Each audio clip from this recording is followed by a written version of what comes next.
All right, viewers. Once again, this is actually a special program we are creating to, just for the sake of our Father in the Lord, for us to actually, from all His word of wisdom, for we to see what can we learn from Him, especially the young ministers, upcoming ministers, pastors, evangelists, and everyone operating in the fivefold ministry. And I call this program the Minister's Diary. And this is just the interview part of it. I believe from time to time, Daddy will be giving us more and more of what we need to know. So wherever you are right now, watching NDTV, this is NDTV, don't forget, watching us live, or you are watching us on Facebook, or watching us on online, or wherever medium you are watching us from. This is Minister's Diary. And I will just be the coordinator of this program for now. I'm Sam Hunsu. And today we are privileged. I know it's a privilege, and we thank God for God. We are able to catch up with Daddy. And today I have with me our Father in the Lord, Pastor Okonrende. Daddy, nice meeting you, sir. God bless you. It's a pleasure having you on this program, the Minister's Diary. Thank you so much. Let's keep the ball rolling. Daddy, can just tell our viewers, I know it will be a long story, but our viewers, a bit about yourself, and then we'll take from this. Well, praise the Lord. Hallelujah. Well, I count it a very big privilege, and I'm not taking it lightly, for this invitation to be on air and communicate to some people, as many as will view it, some important information or share experience with you. I appreciate this privilege, and I put some things together in my what I call the voice of reason. This is the inability to recognize opportunity as a privilege makes an individual a non-entity.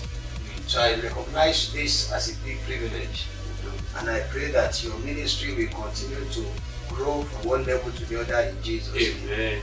But I gave my life to Christ 23rd of May 1977. Wow. And I was, how do I put it? Maybe I was pulled into ministry in 1982. Wow. Because I was just, by the grace of God, this I was very dynamic, the youth leader in those days. And then my pastor just said one day, bro, the man is not coming to your village today. Go and preach to those converts. Our pastor, he said, he just walked away. Pastor Rufus Owade, he has his ministry in Abeokuta, Nigeria today. We were both in First Crown Gospel Church that time.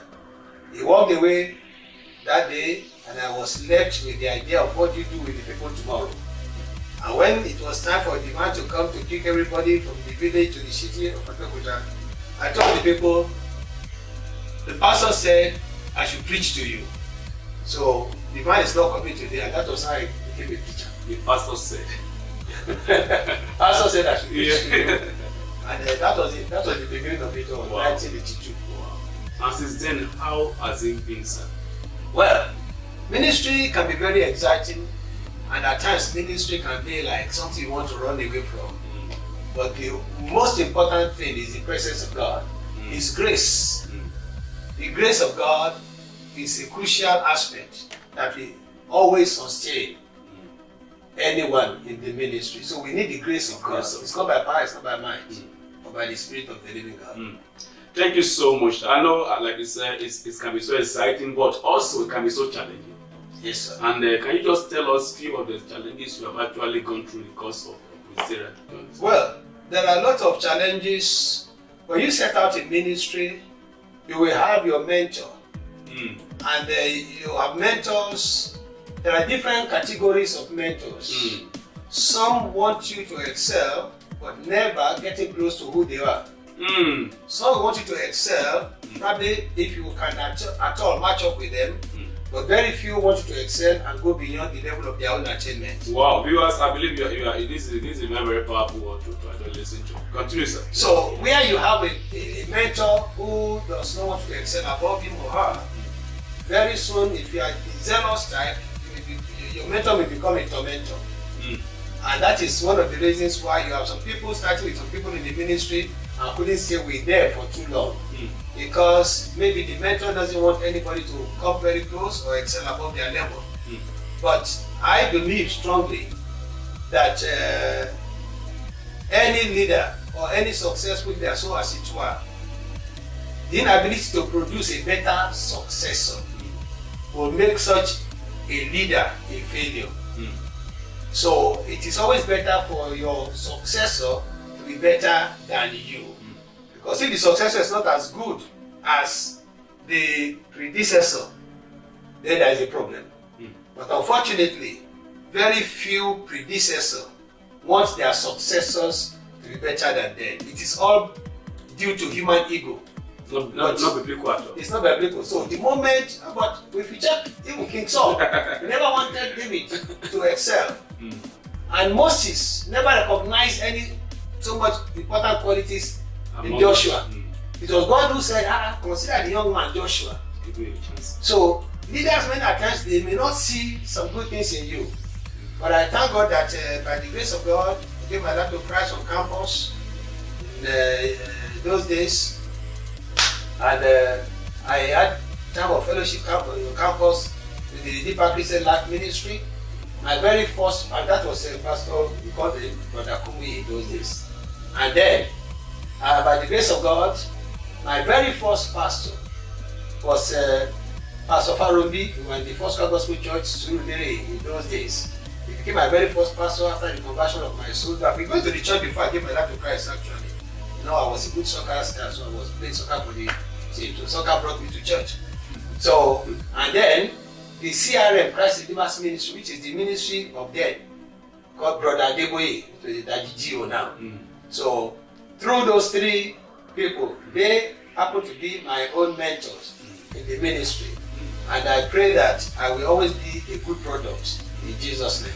Thank you so much. I mean, the point you mentioned about some mentor doesn't want their mentee to go higher than them. And I think it has been a challenge in the body of Christ.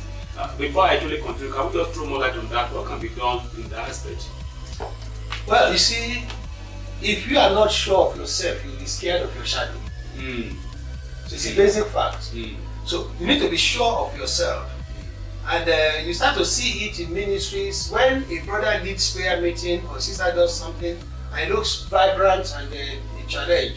I think for any mentor, the best way to take such a challenge is to make sure you maintain your position and work harder in your closet so that you don't become a stumbling block.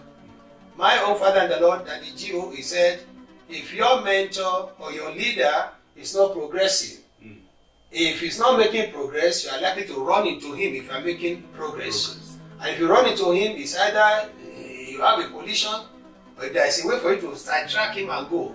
But wherever your mentor stops, wherever your leader stops, it may take a diversion or a collision for you to go beyond that level. So whatever would be necessarily done, I think we need the help of the Holy Spirit, where you are working with a stagnated mentor or a leader who is not going any further. If you are not careful, you may die just directly behind that mentor. But if the Holy Spirit helps you, you may have to have a diversionary device that will take you around, or you run into the collision. Either you survive the collision, the mentor crashes or you crash, or one way or the other, and you continue if you survive it. But it's always good to run a race without a collision. And every other maneuver, they may not be necessary if both sides are making progress. Can we say, I mean, I don't know what about this, I think if this is the only area we cover today, I think I'll be glad, because many ministers out there need to learn from this. And can we say this kind of attitude has led to opening of so many churches and branches because of, since you could not allow me to operate, let me just go and start something on my own? Yes, you see, if it is the right thing to do at a point in time, then it will be right for that person to go and start a ministry. Because I've told people repeatedly, there's no acceptable right way of doing the wrong thing. There's no acceptable right way of doing the wrong thing. If it is wrong for that guy to go and start something at that very time, he must be doing something wrong. And you cannot embellish something wrong and think you want to make it right. So if a fellowship is based on animosity, evil intention, frustration, clamor, elbowing each other and fighting. Well, I don't know where they want to end. But I would prefer a situation that they come to recognize that, okay, there is a conflict here, or brewing conflict, and the two of them agree. Just like Abraham did with Lot. Okay, guy, let us patch it up. You take this side, I take this side. It's always better like that than, okay, because we are fighting, then we go out. We give the devil room.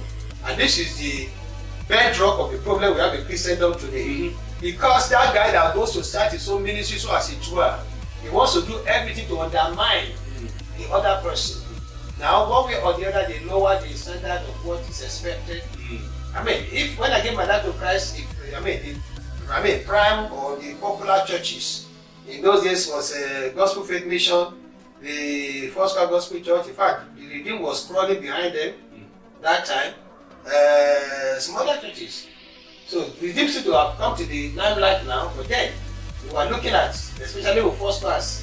Some other churches. The race is not to the swift, nor the battle to the strong, neither yet bread to the wise, nor yet riches to men of understanding, nor yet favor to men of skill. You are not a true Christian until you finish the race. This book is an exposition of the things you must do on a daily basis in order to have a successful ending. With your love gift of $20 or more, you can receive this book in your mailbox today. Visit www.ndtvn.com/offers now.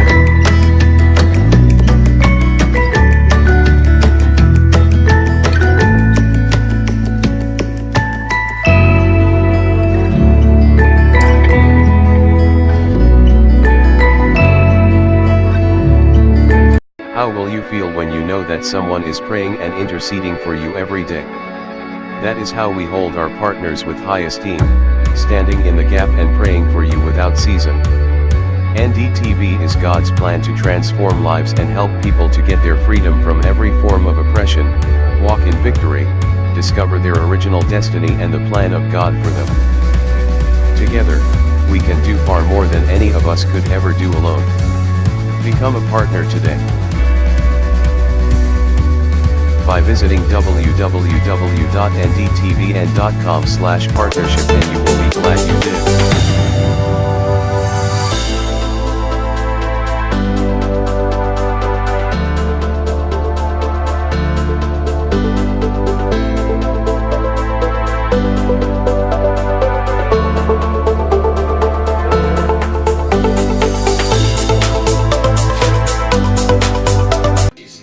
So, if these churches started that way, if it is based on integrity, when you go to Redeem, what you hear there will touch you, make you think of making it to heaven.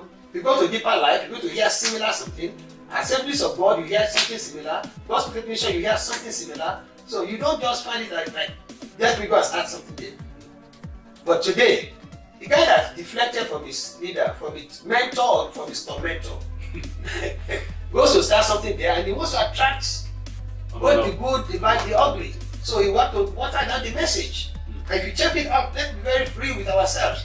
Most of the messages we hear on television and radio and all, they are not the messages of the Lord Jesus Christ. Wow. They are just expression of academic prowess, excellence in business management, and all this stuff. Is that the gospel of the Lord Jesus? How many times do you hear about hell on the radio or television? So this is as a result of people trying to, they clamor to get one more soul, get that person, let them come to my place. It's not about the Lord Jesus anymore. I think God will help us. This is very elaborate. We as you are still on Minister's Diary, and this is a very elaborate subject. And I know, Daddy, I know God will give you time. We need to hear this more and more and more.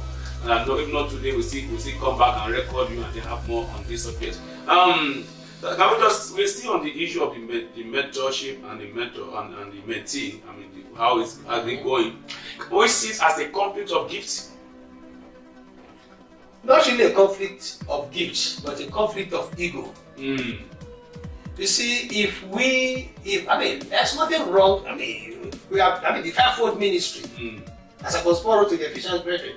You can manifest and operate in your own ministry without creating any conflict in my own area of calling. But you see, like I said earlier on, if you are not sure of yourself, you'll be scared of your own shadow.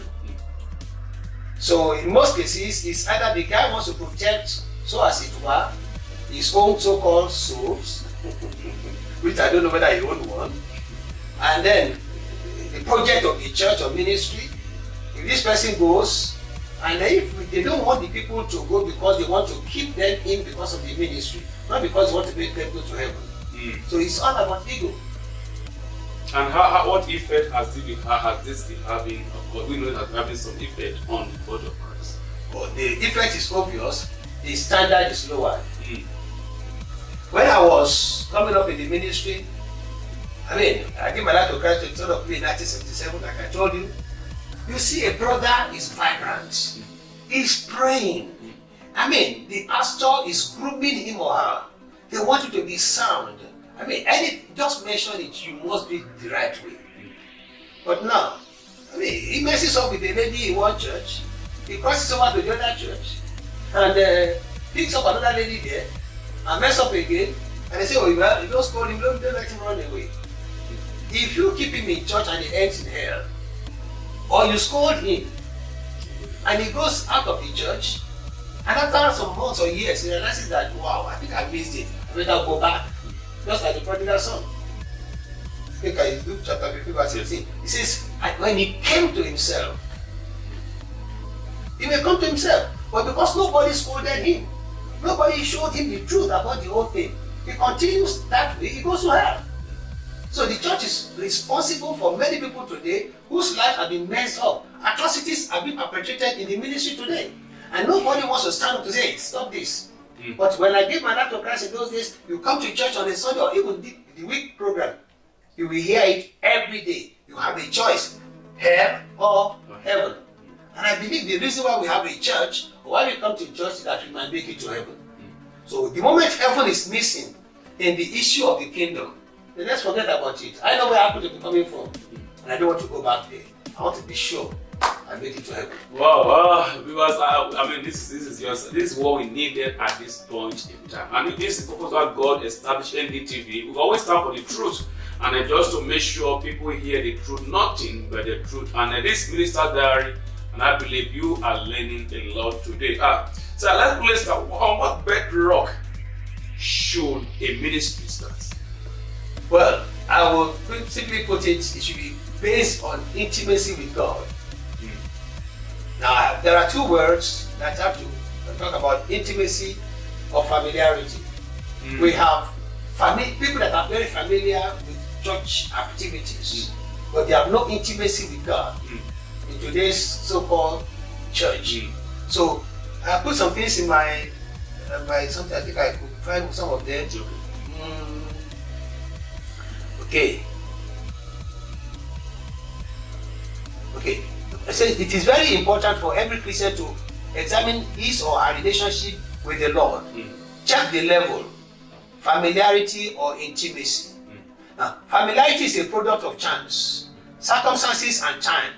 Intimacy is born out of deliberate efforts to exploit the opportunities made available by familiarity. I take that again. Familiarity is a product of chance. You met somebody, okay, it's a privilege I've met now, right?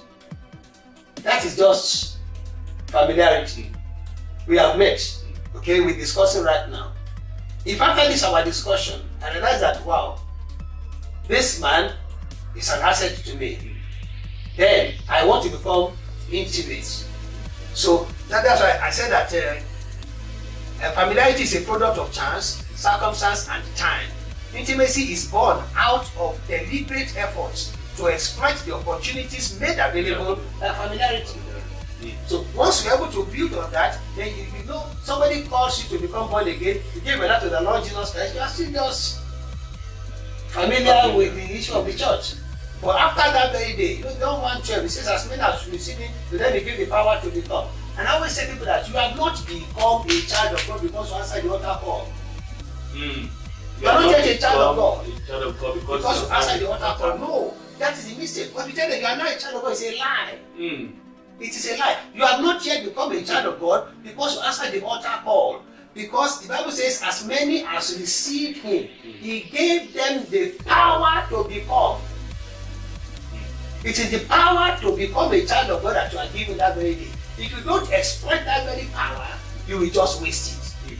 So that's why Philippians 2:12 we say, work out your salvation with fear and trembling. So after the altar call, that guy or the lady needs to now work to build intimacy and becomes a child of God. But unfortunately, these rascals, like I was, become so-called a member of the church. He continues like that. He becomes ordained. He becomes a rascally minister because there's no discipleship. So what process does it take to go from accepting Christ and then becoming a child? Okay, good. That's a very good question. You see, I'll give you an example now. We go to the sea or the river to catch fish. When you catch that very fish raw, you don't eat it like that. No. If you eat it like that, you will die. Just take the fish and yum, and the scale, everything will destroy you. You have to clean that very fish. And that is the process. That is what the church is supposed to do. And that is where the church has failed today. Discipleship is not there in most cases anymore. They just want a loyal folk, a group of people that are loyal. And I've said it to my people, I don't want any loyal person around me because they are dangerous people. I only want faithful people. The Bible doesn't talk about loyalty, it talks about faithfulness. So this guy is supposed to be cleansed up. Whosoever preached to him that he gave his life to Christ, they must bring him and sit him down and teach him. Even Saul of Tarsus, he sat down under some of the brethren and they tutored him. So that is the area that is missing. The moment this guy says he has answered the altar call and he comes to your church, you make him a worker, and then he continues, and he has not understood the basic rudiment of the principles of the faith which he represents. Now what happened, for example, somebody, okay, maybe it's what happened to Christ have been from the church, and then maybe one or the other, whatever happened anyway, and then you move from that church, and then you come to this church. What role should the new place, the person find himself herself play to keep up with such person? You see, by the grace of God, I have some pastors in the city of Houston here who will, attest to what I want to say now. If you come to my local church from another church, so as it were, even if it is redeemed or no redeemed church, and I ask you, say you are a Christian, you are a worker here and there, can you tell me the name of your pastor? I call the pastor. Ask them. They can call, I can name some pastors in Houston here that people outside of redeemed. For example, Pastor Hamzat. I have some of these pastors. Hello, I call this person who says he's been a member of your church and is here, and what's going on? I did it when I was in England the same way. But unfortunately today, when somebody comes into your church, you grab them. And if you grab anybody, you can grab the tongues along. And when the tongue pokes you, you have nobody to report to. Because you never know the source. But if you know the source, then you can say, oh, okay, who is your mentor? Who is your father? Oh, this is my mentor. Okay, excuse me, sir. Why is your son out of the house? Okay, we had a disagreement and he felt it cannot be resolved. Okay, I just want you to know that he is here with me now. Okay, God bless you. Let me take good care of him or her. Fine. But that is not happening in our body today. Everybody is grabbing and they're stealing where need be. And some pastors actually, they drive to the front of another pastor's church, trying to say, okay, come out, come and join I will make you a minister of my church. It's unfortunate. Somebody reported to me in my local church. Somebody came, brought the car back in the car lot there, in the car park, and they called him out. Now, I am a member of this church. I'm not yet a minister, but I'm not coming to your church to become a minister. Up to today, I never asked you to tell me the name of the pastor because when we meet at any meeting, I'm a human being. I will feel bad. So I said, don't tell me the pastor. You see, so it is the duty of the pastor to disciple the people. Can we talk about maybe all these things? The major problem is the foundation is not well. Yes, well, the scripture says if the foundation be destroyed, what the righteous do. There are a lot of things that the righteous can do. You go back to the basics. There's something wrong for us to make altar call today and the pastor comes out that I want to be born again. It shouldn't sound strange because any man is the sorcerer. And then you look at the case of Philip in Samaria, you look at all the cases, people can be in the fellowship. And they are not yet who they're supposed to be. So the person needs to come. How will you feel when you know that someone is praying and interceding for you every day? That is how we hold our partners with high esteem. standing in the gap and praying for you without season. NDTV is God's plan to transform lives and help people to get their freedom from every form of oppression, walk in victory, discover their original destiny and the plan of God for them. Together, we can do far more than any of us could ever do alone. Become a partner today by visiting www.ndtvn.com/partnership, and you will be glad you did.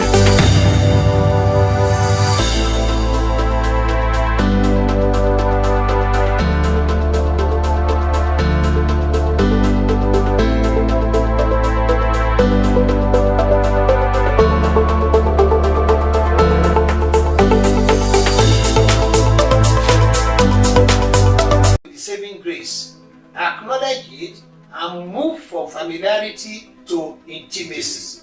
When you have intimacy with God, there's no way. I tell people, if you see somebody who claims to be prayerful or a child of God or a man of God and is very arrogant, he's a liar. It's not possible. It's not compatible. Your Father God, you can't find arrogance in him.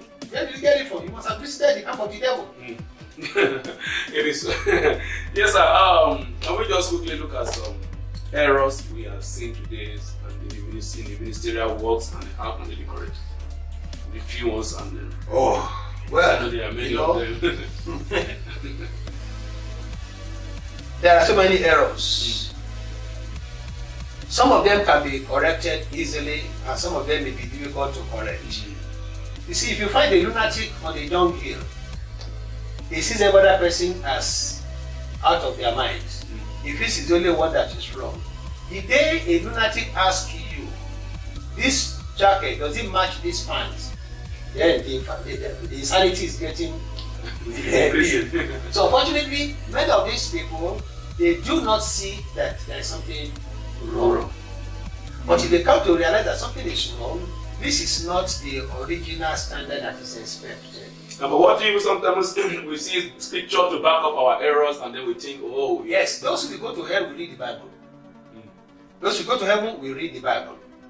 The question is, you see, you can read the same verse of the scripture that I have read, and you apply it the way you want to apply it. That's why I've told people, I said, somebody can get PhD in any field. Somebody who has PhD even in theology, right? If he doesn't have a relationship and intimacy with the Holy Spirit, he will be preaching heresy. So we need the Holy Spirit. That intimacy with God is very, very crucial. And you see, some things which are called rites, rituals, object of faith, and all this. I think I can read one of my things that I put here. You see, it's very important. Many things that are crept into Christendom today is a complete abuse of what we have seen in the scripture. We have what are called rites, the rituals, the objects of faith. That men at times, so rites and rituals, which is if somebody is living in sin and he says, that matter, I'm going to fast and pray about it. Well, now, that brings me to another area. You see, what has disrupted the line of reason of many people in these last days is providence. Providence and reality of the exercise of faith. There are two things that are creating a problem for people. Okay, this guy is living in sin, says he was going to fast, and providence made something available. And he said, well, see, God answered me. Okay, fine, so as it were. But the Bible says God does not hear it. So, and he's living in sin. So how do you reconcile that? You can't convince him unless the Holy Spirit convinces him. Wow. That is where the relevance of the Holy Spirit comes in. I say, the Christian observance of rites and rituals, objects of faith, material and applications, price, sacrifices, and the individual's adherence to the dogmas and the ground of faith determines how the individual will finish in the race. So these are basic principles. So if the person is not holding to the right foundation, he will still be praising God. They can make him a guest speaker, he can be invited to many meetings, but he will still go to hell. It's very. So I begin to see some people ride on the horse of grace and then do whatever to. I think. Let me check if I can get something about that grace you just mentioned. Because I think I've been some meeting, and then you see some ministers I mean, with grace, you no longer you can't be faithful anymore. God doesn't know your faithfulness. Holiness does not need anything because you're under grace. You can do whatever. But Paul says, even though we are under grace, that does not give us the grant to do whatever thing we like. We should do. So I think this is very, very important. What happens to people? Oh, this is grace. You are under the grace, so you can do anything you like. Okay. Well, you talked about the word grace. People have abused grace. My wife, her name is Grace, so I'm not talking about my wife. Just be funny about that. At least I always say to people that people share grace in fellowship, they don't even consult with the husband of grace. Oh. You see, I put something in my iPad here, just mention grace. You see, grace is the ability to do unusual without a struggle. To do your usual without a struggle. That is grace. Grace is that which affords man the ability to accomplish a given goal in spite of opposition or challenges. That is grace. Grace is an unmerited favor that grants man open doors for greater accomplishments. Grace is a divine enablement to stand and survive oppositions, adversities, and challenges of life. Grace is a biblical terminology for divine approval that affords man the ability to function, which is called power. Now, that is grace. But if this grace is there, when it is abused, it has a consequence. You see, people can always say, well, it's a God of second chance. We are under the grace of God, we are not under law. Don't let anybody fool anybody. The scripture is written for our compliance. Whether Genesis or Revelation, it is for our compliance. So anybody interpreting the scripture outside of the concept of the Holy Spirit may read the Bible and still go to hell. So the fact that somebody is carrying the Bible does not impress me. I want to see your life being in line with what is. So don't let people, those who abuse grace, they claim that it is the grace of God. It's not by works of your righteousness. In fact, on the more serious note, don't impute yourself any righteousness. Your righteousness is like filthy rag, brother. Get that filthy rag first. So don't worry, God is going to impute unto you. No. You need a measure of what he says. Without holiness, no man shall see the Lord. I said that Psalm 66 verse 18, if I regard iniquity in my heart, God is not going to hear me. So why are you telling me that? Because Bible says in Isaiah 64 somewhere that our righteousness is like filthy rag. And I would say the followers, who are actually hearing these heresies, I put down heresies or errors. Those that they have the Bible to open to know the truth, or they just carried away by leadership. You see, motive determines the line of action. Why is the guy carrying the Bible? Why is he in the ministry? You need to understand some of these things. Is it because he couldn't find another job? Or he has a job but the pressure of God calling him is very important? You see the difference. I have seen pastors that say, let us tell them what they want to hear. Such people, they cease to be the man or woman of God. You need to tell them the mind of God. And unfortunately, if you read the days of Jeremiah, I don't know whether Jeremiah chapter 42 somewhere, or chapter 42 somewhere there.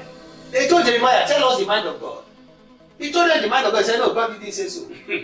So that's always the case. So that's what they want to hear. You see, what they want. Some people are in church because of what they want to hear.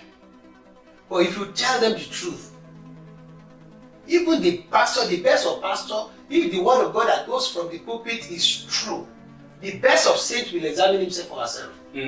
But today, you hear them yelling in church, preach it, man, preach what? Go ahead.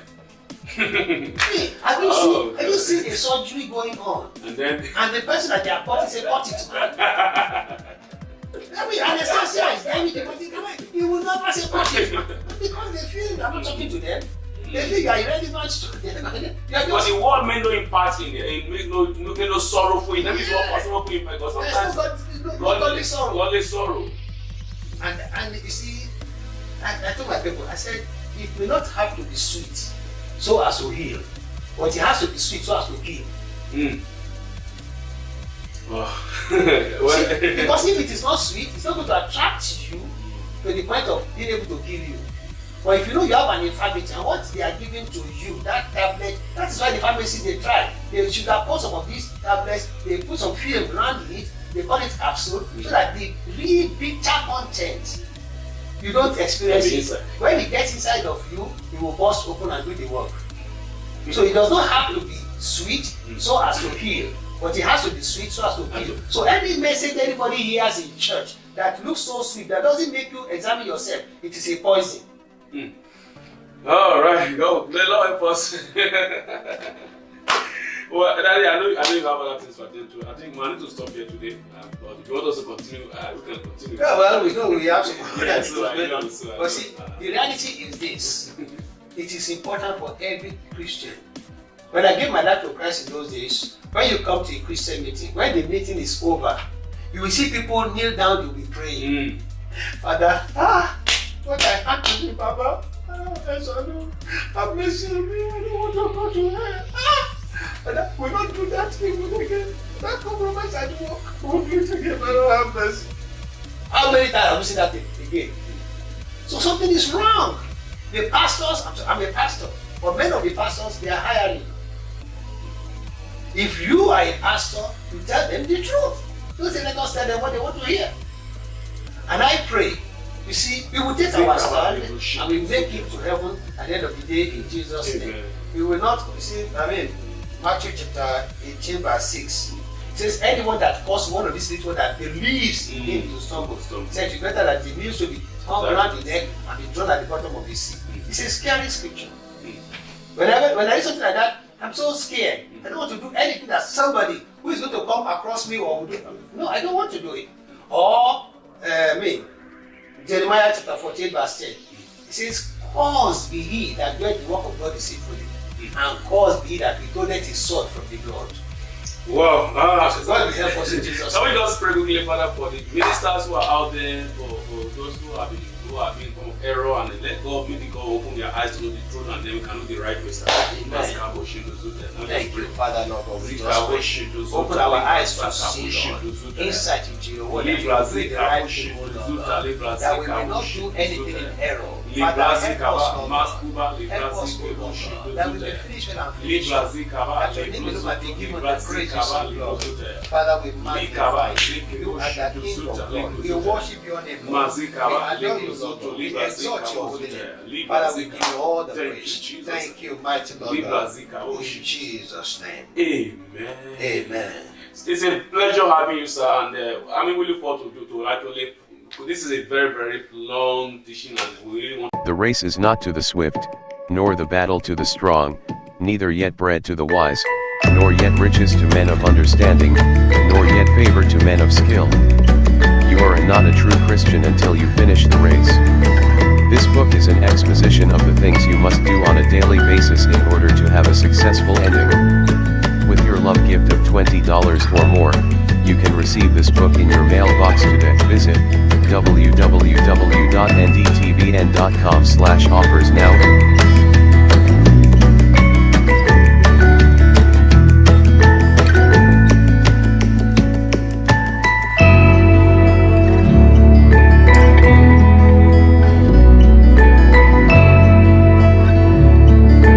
How will you feel when you know that someone is praying and interceding for you every day?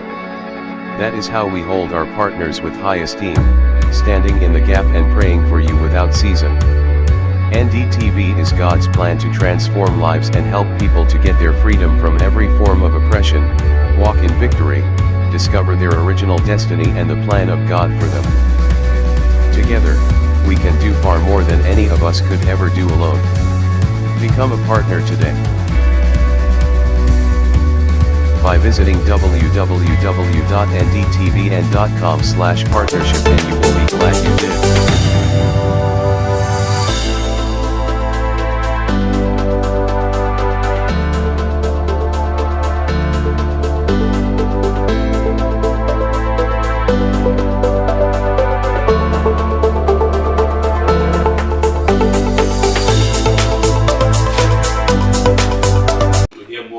It is very important at this point in time. Yes, sir. And I'm so privileged to sit down with you. Thank God. To learn a lot. And viewers at any time, once I just know ahead of time, make myself available. Our ministry, yes. In Jesus' Thank you so much, sir. Now let's pray for our TV station. Our Father and our God, we thank you. Father, we thank you because you knew about the television, everything, even from the inception. In the days of Moses, you said that even the stones will make a recording. And Father, because whatever we are able to do today, it has been in your heart. And this is how to reach the whole world. Father, you said the gospel shall be preached, the end of the earth, then shall the end come. Father, Lord God, we commit this television station to your hands. And this television station will fulfill purpose in Jesus' name. It will reach many souls, Lord God. And as this station stands for the truth, Father, Lord God, it will broadcast the truth.